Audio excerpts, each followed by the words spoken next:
കൊള്ളാം.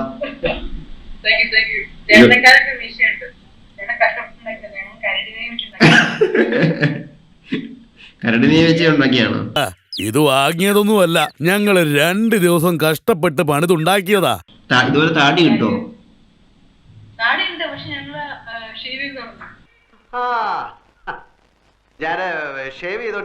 മുടി എങ്ങനെ രണ്ടും ഒരേപോലെ കിട്ടിയത്?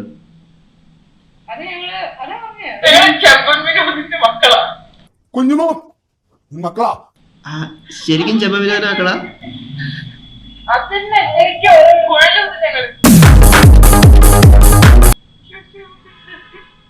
ചെമ്പവിനോദ കുഴലോതോ? ഇങ്ങനൊരു ബാൻഡിനെ വർഷമൊഴുക്കെ ചോര വെള്ളാക്കി പിടിപ്പിച്ച് തട്ടയെ കയറ്റുന്നതിലും ഭേദം ഈ കായലിറങ്ങി വളി വിടുന്നതാ. 2 കൊമളെങ്കിലും പൊന്തി വന്ന് ടേ ടേ എന്ന് പൊട്ടും. കൊള്ളാം, ശരി നടക്കട്ടെ.